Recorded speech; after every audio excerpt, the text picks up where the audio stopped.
جی السلام علیکم. میرا چاند، میرا مکھن، میری ملائی. وحلت لکم بہیمۃ الانعام.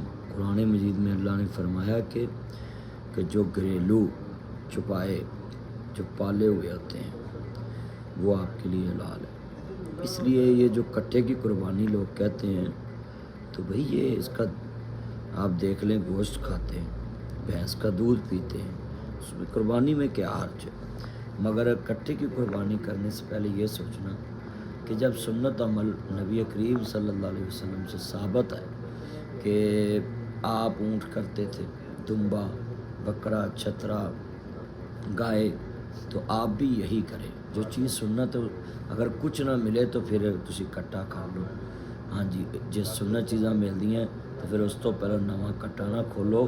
میرا چن، میری من تے قربانی اونٹ، بکرا، چھترا، بچہ کر، گاں کر.